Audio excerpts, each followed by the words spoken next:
मिश्रा जी, कारको भाव नाश के बारे में हमें बताइए। क्या जिस भाव का कारक उस भाव में बैठा होता है, क्या उस भाव की हानि करता है, और अगर करता है तो किस एक्सटेंट तक करता है? सिर्फ जीव सुख की करेगा, भौतिक सुख की करेगा, कौन कौन से सुखों में हानि करेगा, नहीं करेगा, उसके बारे में हमें बताइए। कारको भाव नाशाय, ये रूल है जी। कारक ग्रह जहाँ बैठा है, नष्ट धातु का मतलब संस्कृत में नष्ट होना, बिल्कुल समाप्त होना, एक्सट्रीमली डिस्ट्रॉय होना नहीं होता है। उसका मतलब है डिसअपियर होना, फेड हो जाना। तो पंजाबी में नस गए कहते हैं, किथे नस गए ऋषि। तो किथे नस गए हो मतलब खत्म नहीं हो गए, दुनिया से नहीं चले गए। नस गए का मतलब है कि आप कहीं अदृश्य हो गए हो, आप हमारी उसमें देखने में नहीं आ रहे हो बहुत समय से। तो डिसअपीयरेंस, नाशाय का मतलब डिसअपीयरेंस। तो some of the principles will disappear when the karak is placed in that particular house. ये उसका मीनिंग है। कारको भाव नाशाय, नाश का लिटरल मीनिंग ये नहीं है कि वो नष्ट हो गया, सदा के लिए समाप्त हो गया। सदा के लिए समाप्त, संपूर्ण समाप्ति नहीं है, संपूर्ण सबवर्शन नहीं है, संपूर्ण वेव्ड ऑफ नहीं है, संपूर्ण ड्रिवन अवे नहीं है। इफेक्ट, उसका इफेक्ट है कि some of the effects will be driven away only because of the placement of the karak in a particular house. तभी हम देखते हैं कि थर्ड हाउस में मंगल अगर स्थित होता है, तब भी छोटा भाई और बहन तो छोड़िए, I have seen people having younger siblings and younger brothers. वो इसलिए ऐसा होता है कि मंगल जब त्रिषठ एकादशी, जब दो विरोधी बातें एक ही चीज से आ रही हो, त्रिषठ एकादशी घूमा, त्रिषठ एकादशी शनि, त्रिषठ एकादशी राहु, सर्वदोष विनाशकृत। 3, 6, 11 में मंगल हो, 3, 6, 11 में शनि हो, 3, 6, 11 में अकेला राहु बैठा हुआ हो, तो सारे दोषों को नष्ट करके कुंडली को अतिरिक्त ताकत दे देता है, एडिशनल बल दे देता है। इसलिए मंगल थर्ड हाउस में बैठ करके स्ट्रॉन्ग है।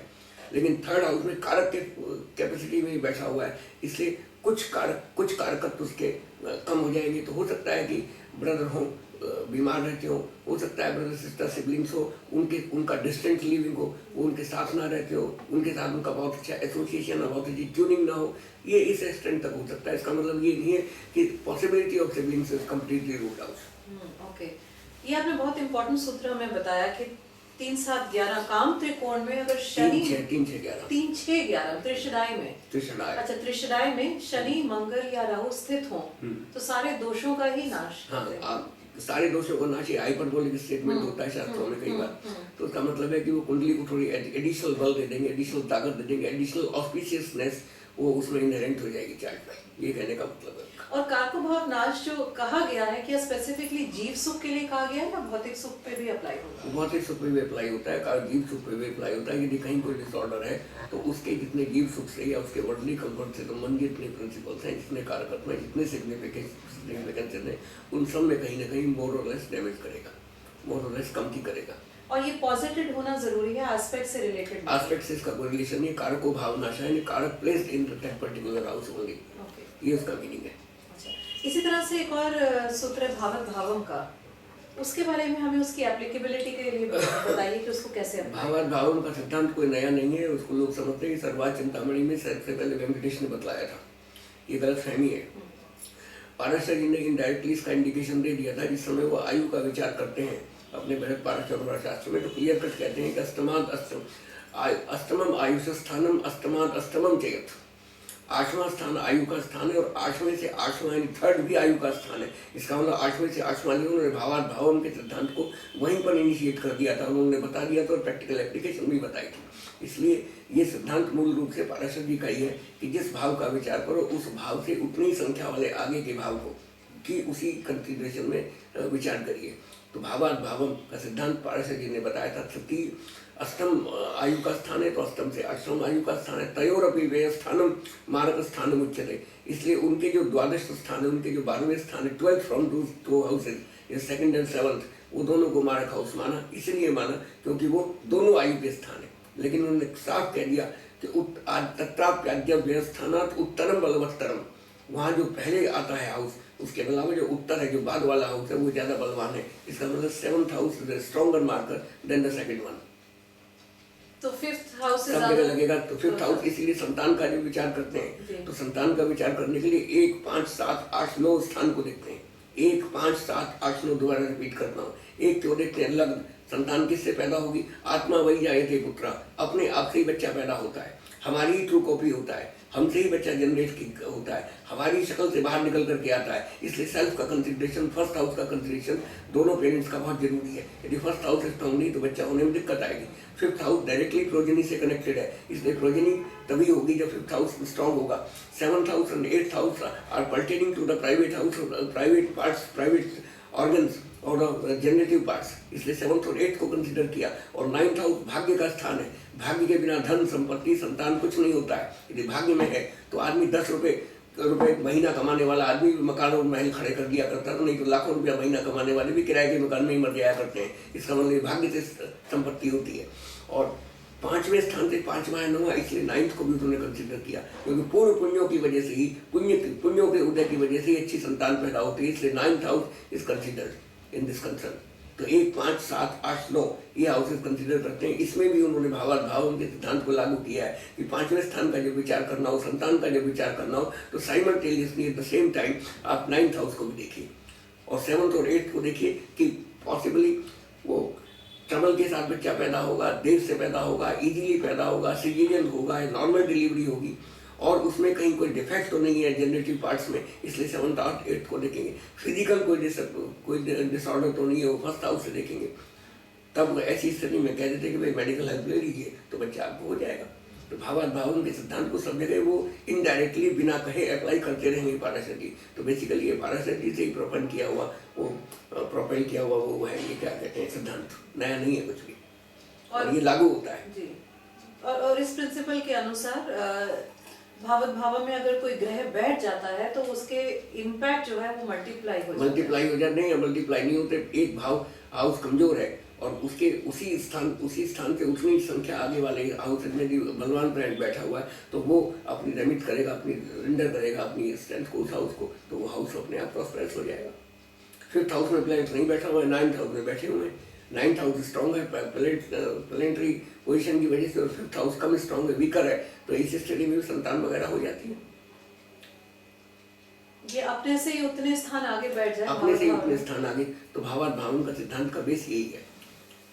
क्योंकि कोई भी चीज जो है वो उसके नेगेटिव को देख लीजिए, पॉजिटिव को देख लीजिए। तो इसलिए नेगेटिव पॉजिटिव देखने के लिए एक जो है वाम स्थान में पड़ेगा, एक वाम उसमें हिस्से में पड़ेगा, एक लेफ्ट साइड में पड़ेगा चार्ट के और एक राइट साइड में पड़ेगा। तो राइट और लेफ्ट दोनों देख लीजिए। इसलिए उन्होंने भावाभावन के सिद्धांत को निकाला था। एक कोई भी देखना है तो एक is the rising side, it is वाम यानी लेफ्ट साइड और visible half of the chart. और जब एक से एक दूसरे में जाएंगे तो इनविजिबल हाफ। तो similarly simultaneously eight one time thinking of the consideration of the visible house falling in the visible half and house falling in the invisible half, both are to be considered. इसलिए उन्होंने बताया, नियम बनाया। 5वां invisible half में है, 9वां visible half में है। किसी भी हाउस से गिन लीजिए, एक से गिन लीजिए, सबसे कम तो एक है ना। 12वें हाउस को देखेंगे विजिबल हाफ में पड़ेगा, 12वें से 12वां वो भी विजिबल हाफ में पड़ता है 11th, तो एक वही एक्सेप्शन आता है उसका। 10वें से 10वां इनविजिबल में पड़ेगा, एक विजिबल में पड़ेगा।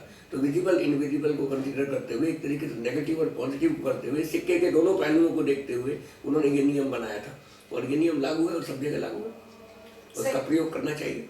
2nd, 3rd और 4th का तो इनविजिबल का इनविजिबल में ही पड़ेगा। ये जो 2-3 हाउस है इनका इनविजिबल में, यहाँ जो है ये 10th वाले के विजिबल में ही रह जाते हैं। लेकिन जब ये इनविजिबल में होते थे, इनकी दूसरी राशि जरूर कहीं ना कहीं इनविजिबल या विजिबल में वेरी करेगी। जो प्लैनेट्स इनके लॉर्ड्स होंगे ना, उनकी दूसरी राशि उधर पड़ेगी। तो एक बेसिस ये भी इसका निकलता है कि भाई इस आधार पर उन्होंने बताया होगा।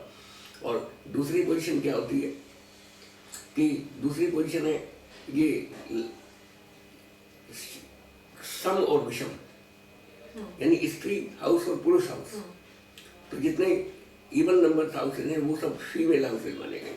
उसी तरीके से जो राशि इवन नंबर राशि हैं वो सब फीमेल राशि मानी गई, और जो ऑड नंबर राशि हैं, ऑड नंबर हाउसेज हैं, वो मेल राशि मानी गई। तो मेल फीमेल का जो जनरेशन, जो कॉम्बिनेशन होता है वो सदा जनरेटिव होता है।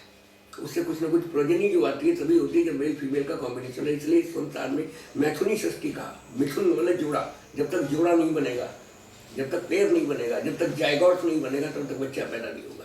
तो इसलिए कुछ भी चीज़ जनरेट होने के लिए नेगेटिव पॉजिटिव या ऑड और इवन का कॉम्बिनेशन बहुत जरूरी है, इसलिए उन्होंने ये किया।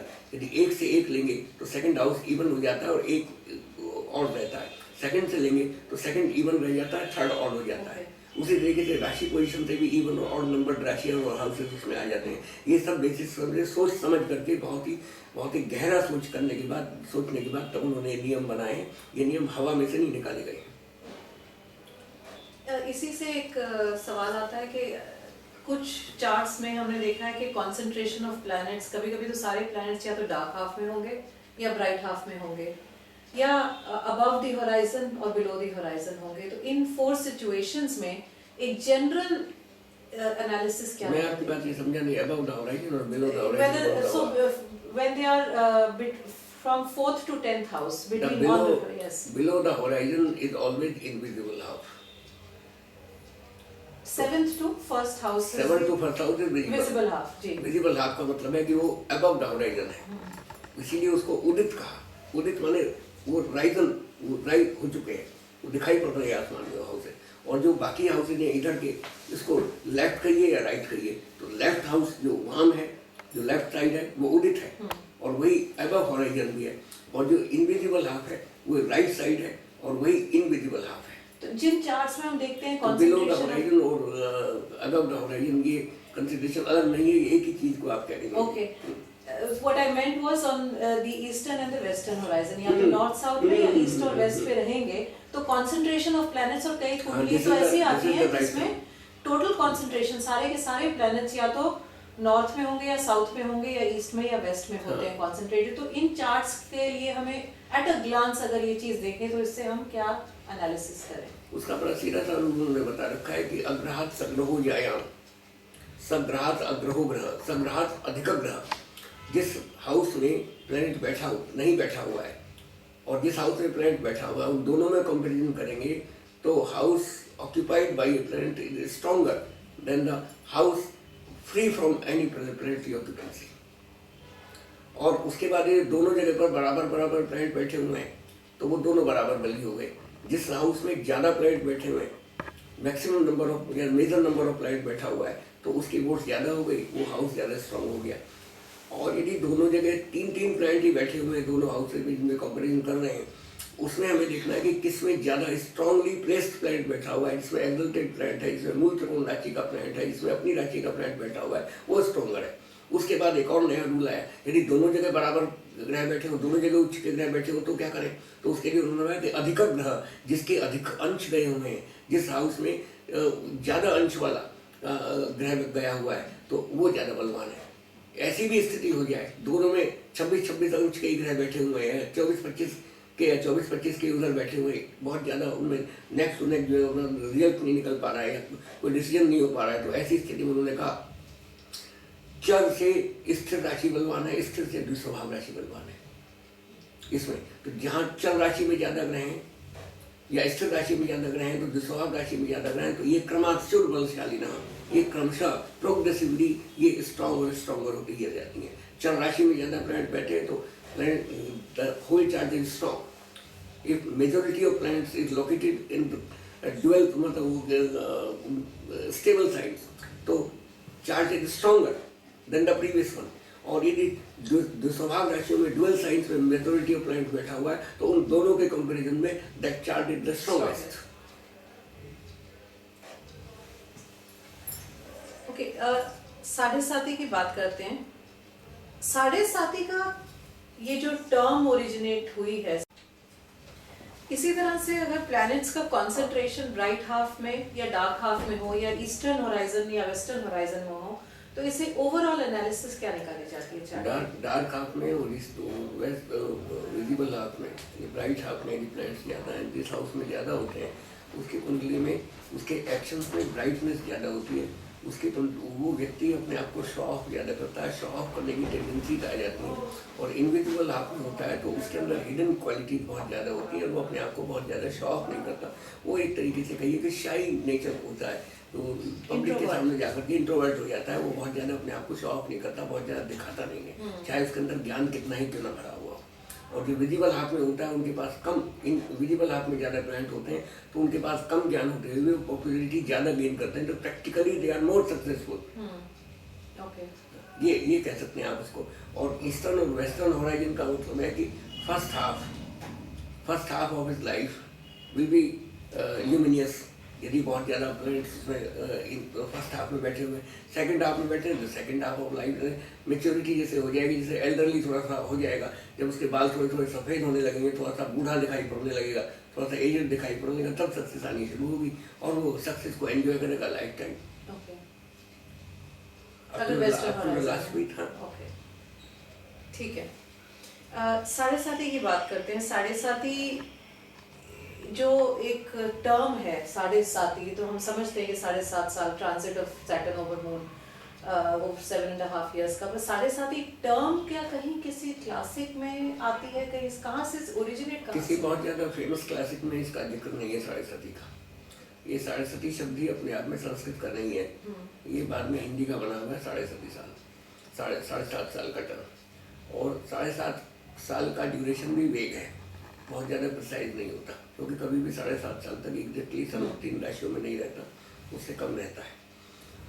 तो इसको बहुत बाद के कहीं ग्रंथों में एक जगह सार्ध सप्तवर्षाणी कुछ इस तरीके से कहीं पर एक श्लोक है, वो किसी जन्मपत्री में फल लिखने के लिए बहुत सारी किताबें ज्योतिष में लिखी गई थी, जो श्लोक लिख करके बाद में कोट कर दिया करते थे। ऐसी पुस्तकें थी कि जैसे सूर्य कौन से हाउस में बैठा उसका ये फल है, सेकंड हाउस में बैठा तो ये फल है, तो वो श्लोक जन्मपत्री में रोल वाली जन्मपत्रियों में पंडित लोग लिख दिया करते थे। ऐसी किसी पुस्तक में, उसका नाम है शायद जातकोत्तम है, जातक का भरण है, उसमें कहीं इस तरीके से, मुझे एग्जैक्टली याद नहीं हो सकता है मैं गलत हूँ, पर जातक है ऐसी कोई किताब जिससे वो बहुत लोअर लेवल की किताबें मानी जाती हैं, एस्ट्रोलॉजी में क्लासिक का लेवल उनको नहीं मिलता है, उसमें कहीं वर्णन आता है और ये गोचर से संबंधित है जी। और साढ़े साथी के जनरल रूल्स जो हैं, इसमें एक प्रसिद्ध ऑथर है, नाम तो नहीं लूंगी, लेकिन शनि अगर योग कारक हो तो वो कहते हैं कि उसके नेगेटिव इफेक्ट्स कम हो जाते हैं, और अगर योग कारक नहीं है, 6 लॉर्ड हो गया, 8 लॉर्ड हो गया, तो नेगेटिव इफेक्ट्स ज़्यादा हो जाते हैं, चाहे वो कंटक शनि है या साढ़े साथी है। तो क्या ये सही है या पार्शली करेक्ट है? जिन्होंने लिखा है काफ़ी हद तक सही है, क्योंकि बड़ी सीधी सी बात है कि शनि कुंडली में दुख का कारक है जी।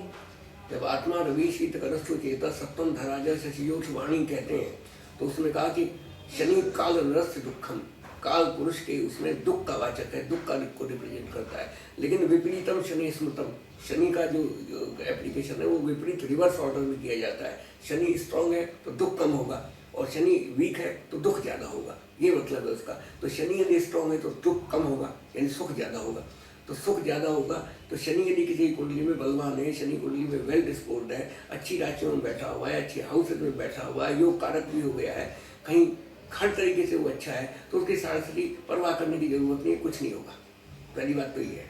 दूसरी बात ये है कि साढ़े एक तरीके से गोचर है, और गोचर अपने आप में कुछ भी मैनिफेस्ट नहीं कर सकता, डिस्पर्स नहीं कर सकता, कुछ भी वो अपने आप में आपको दे नहीं सकता, आपको अलॉट नहीं कर सकता, जब तक कि दशा लॉर्ड की या बेसिक चार्ट प्रॉमिस ना करता हो।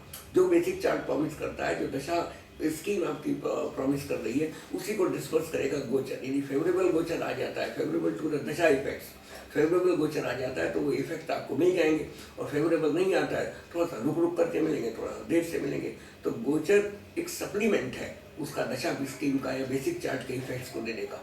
गोचर अपने आप में कुछ देता नहीं है, अपने आप में जनरेट या क्रिएट नहीं करता नए सिरे से। इसलिए साढ़े सती अच्छी है या बुरी कहते हैं, बड़े अल्पायु लोगों को एक बार साढ़े सती आती है, मोटा वेग अंदाजा है। जो मध्यायु योग वाले होते हैं उनको 2 बार जिंदगी में साढ़े सती आती है। 25-30 साल का फेज हो गया तो 60 साल में 2 बार आ गई, तो दूसरा कष्टकारक होगा। जो लॉन्ग लिव्ड होते हैं उनको 3 बार आती है, क्योंकि 30 या 90 हो जाते हैं, 90 साल का साइकिल बन जाता है, तो 80-90 साल की उम्र में आती है। लेकिन साढ़े सती मैंने देखा है कि कभी किसी को साढ़े सती सदा पर कोई बहुत ज़्यादा खराब रिजल्ट नहीं देती, किसी को बहुत अच्छा रिजल्ट देती है। तो साढ़े सती में सदा बुरे रिजल्ट नहीं होते, ये एक भ्रम है लोगों को कि साढ़े सती आ गई है तो भाई खराब ही होगा। साढ़े सती डिपेंड करती है शनि की पोजीशन पर कि आपके इंडिविजुअल चार्ट में शनि आपको किस हाउस को रिप्रेजेंट करता है, वो किस पोजीशन में बैठा हुआ है, क्या वो कारक ग्रह खुद कारक है, खुद कारक नहीं है तो कारक ग्रहों के साथ बैठा हुआ है, क्या किसी अच्छे ग्रह की उसको सपोर्ट है, सपोर्टिव शुभ प्लैनेट की, बेनोवेलेंट प्लैनेट की सपोर्ट है, उसके कॉम्बिनेशन में उसके कहीं रिलेशनशिप में बैठा हुआ है, तो वो कभी भी खराब रिजल्ट नहीं देगा आपको। तो साढ़े का effect basically controlled by the दशा स्कीम, दशा effects and the chart effects. And technically, should Sadesati be seen 45 degrees on either side of moon, or should it be seen on either side of the sign in which moon is posited? कुछ लोगों का विचार है कि ये अपना अपना मत है, इसमें दोनों बातें मान सकते हैं आप कि एक सेब हम बाजार से लेकर के आते हैं और उसका कुछ हिस्सा खराब है, तो कुछ लोग कहते हैं कि जो खराब हिस्सा है उसको चाकू से काट के निकाल दीजिए। जब रसोई में सब्जी बनाते हैं तो कटे हुए गले हुए आलू को या जिसमें काला पड़ा हुआ आलू चाकू से काट के उसको निकाल देते हैं, बाकी आलू इस्तेमाल कर लेते हैं। और कुछ लोग कहते हैं कि नहीं, एक बार खराब हो गया तो खराब हो गया सारा, उसको उठा दीजिए। तो कुछ लोग कहते हैं कि एक नक्षत्र में या एक राशि में जिस समय कोई खराब ग्रह आता है तो पूरी राशि को मोर और लेस वो बैडली इफेक्ट करता है। कुछ लोग कहते हैं कि उस सर्टेन पोर्शन को हटा दीजिए, बाकी उसमें जब दो नक्षत्रों, दो चरणों की दूरी हो जाती है, दो नवांशों की दूरी हो जाती है, तो उस समय उसका इफेक्ट ऑटोमेटिकली कम हो जाता है। ये एक मैथमेटिकल कैलकुलेशन है बेसिकली। तो मानिए शरीर में कहीं भी रोग हो, ये तो कुछ उस तरीके की बात है कि बेवकूफ़ आदमी डॉक्टर के पास गया, उसने कहा साहब मेरे पैर में दर्द है और आप मुझे खाने की दवा दे रहे हो, तो पेट में जाएगी, तो पूरे शरीर में परेशानी होती है। कहीं भी यदि स्वेलिंग आ गई है, कहीं भी चोट लग गई, कहीं भी एडिमा बन गया है, तो पूरी बॉडी को परेशान करेगा। तो उसी तरीके से सारी राशि कंसिडरेबल है। केवल दो ये काट छाट करके अपने मन के संतोष के लिए, आई वॉश के लिए लोग तरीका अपना लें, वो अपनी मर्जी है। इसी से डिग्री से भाव चलित चार्ट की बात करते हैं। भाव चलित चार्ट कितना एप्लीकेबल होना चाहिए एनालिसिस में? What is the correct way of calculating भाव चलित? कई सिस्टम्स हैं और कंट्रोवर्सी सालों में रहती है।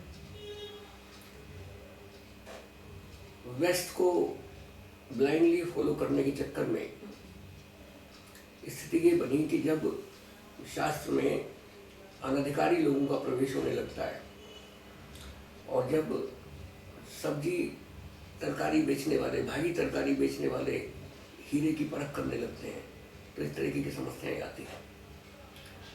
तुलसीदास ने ये कहा है कि मैं तो सब्जी बेचने वाला, भाजी बेचने वाला बनिया हूँ, मैं भला रामचंद्र जी के गुणों के हीरो हीरे की परख कैसे कर सकता हूँ? साक बनिक मनि गण गुण जैसे, साक बनिक में सब्जी का बेचने वाला हूँ, तो मैं हीरे की परख कैसे कर सकता हूँ? तो जो जिसका काम उसी को साझे। तो जिस समय एस्ट्रोनॉमिकली जो कमजोर थे लोग, वो लोग जब शास्त्र में आने लगे, जैसे श्रीपति हैं, उनका नाम सबसे ऊपर है भगवान की दुआ से इस लिस्ट में।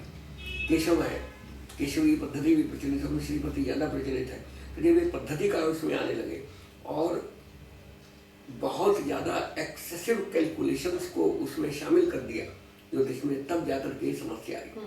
ट्रिगोनोमेट्रिकली जब हम डिवीजन करते हैं तो जितने भी डिवीजन हैं, जो फेमस डिवीजन आपका एनर्जी मॉन्टेनियस है, प्लेसिडस है, इस तरीके के जो जितने हैं ये, तो ये सारे के सारे डिवीजन त्रिकोणमिति पर आधारित हैं। और उन लोगों को ये बात समझ में नहीं आई कि हमारे सिद्धांत क्या कहते हैं कि all the 12 houses lie in the purvapar vritta, यानी in the circle extending from east to west. जब ईस्ट टू वेस्ट होता है, जब फर्स्ट हाउस ईस्ट में है, राइजिंग पॉइंट पर है, और 10th house is the culminating point of the horizon, और 7th house is the declining point, most decline point in the western horizon. तो पूरा का पूरा सर्कल जो है ईस्ट टू वेस्ट बनता है। उसी ईस्ट टू वेस्ट में 12 के 12 हाउसेज रहते हैं, और उनको ये बांटना कि एक से 7 हाउस तो जो है आपस में एक दूसरे के आमने सामने है, लेकिन 4th और 10th हाउस वो उनसे अलग है। शास्त्र में सूर्य सिद्धांत में बताया गया कि there are 2 kinds of medieval. One medieval as observed from the center of our earth, the geocentrical position of the medieval. दूसरी पोजीशन जो बताई कि लोकल होराइजन, हम लग्न तो निकाल रहे हैं लोकल होराइजन से, लग्न निकाल रहे हैं लोकल लैटिट्यूड से, ज्योग्राफिकल लैटिट्यूड से, लग्न निकाल रहे हैं लोकल सनराइज से, सनसेट टाइम से, और 10th हाउस निकाल रहे हैं मिड हेवन से, द जियोसेंट्रिक पोजीशन से। तो ये कंट्रोवर्सी होती है, ए और बी को गुणा करिए, जोड़िए, भाग करिए बीजगणित के नियम से, अलजेब्रा के नियम से। ए और बी ही होगा, ए को ए बी को गुणा करेंगे, वो दोनों चीज अलग अलग होंगी। दो विजातीय पदार्थों में न जोड़ा जा सकता है, न उनको घटाया जा सकता है, न उनको गुणा किया जा सकता है, न उनका भाग किया जा सकता है। तो ठीक उसी तरीके से दोनों विजातीय पदार्थ, दोनों अलग अलग बिरादरी की चीजें हो गई। 10th हाउस एंड लग्न, हाउसेज की गणना लगन से करते हैं, लगन से करते हैं फर्स्ट सेकंड थर्ड फोर्थ। यदि 10th से गणना करना शुरू करते हैं हम, तो हमें कोई दिक्कत नहीं है, ठीक है 10 से ले लीजिए। 10 से लेकर के 10 से 11, 10th should be considered the first house of the chart of A chart, लेकिन वो होता नहीं है। तो 10th हाउस तो मिड हेवन से दिया, मिड हेवन में और लोकल होराइजन में that the shirobindu, that the culminating point for that particular locality, the 10th house है। और that 10th house, that mid heaven always lies from the 3 degrees 90 degrees behind, 3 rashi behind from the लग्न। इसका मतलब है कि 4th house में जो उससे चौथी राशि पड़ेगी, और 10th हाउस में उससे पीछे की चौथी राशि पड़ेगी।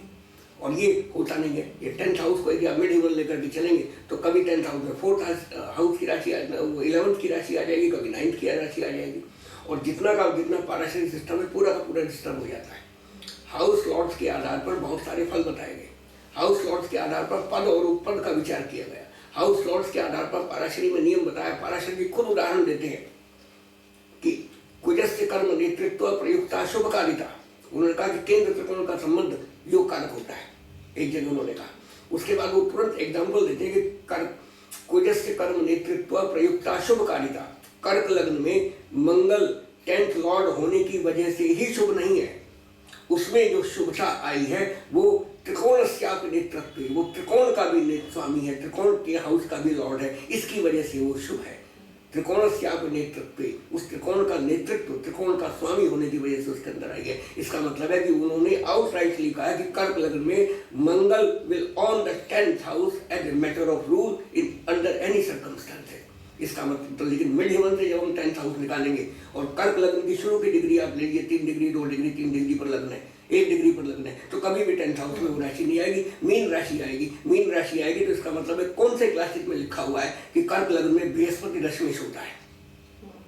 ये सारे की सारी कॉन्ट्राडिक्टरी है और सारी की सारी फंडा है वेस्ट का, वो क्या कहते हैं, वो लाइन फॉलो करने की वजह से। और दूसरे पिछली शताब्दी में टेबल्स ऑफ असेंडेंट बेचने का मार्केटिंग का फंडा था, ये कुछ नहीं था। इसीलिए पाराशर जी सीधे कहते हैं, मैं अपनी तरफ से कुछ नहीं कह रहा हूँ, पाराशर जी का स्टेटमेंट है। पाराशर जी कहते हैं 15 डिग्री लग्न की जो डिग्री है, राइजिंग डिग्री है, उससे 15 डिग्री आगे तक फर्स्ट हाउस एक्सटेंड करता है, उससे 15 डिग्री पीछे से हाउस का एक्सटेंशन शुरू होता है। मुझे एकदम याद नहीं आ रहा है वो, तिच्छनशयी संध्या स्मृता का संधि राशव योजना का कहाँ है वो, अभी याद आएगा मुझे, मैं बताता हूँ उसको। लग्न राशि में, लग्न की डिग्री में एक एक राशि जोड़कर 30 degree by adding 30 degree to the lagna longitude we get the successive houses progressively. Add one rashi, we will get the second house. Add again one rashi, the third house will be in our hand. Again add one rashi more तो 4th house आ जाएगा। एक और राशि जोड़ दिए 5वां house आ जाएगा। और ये मैं नहीं कर रहा हूँ, पाराशर जी का है। हे प्रणव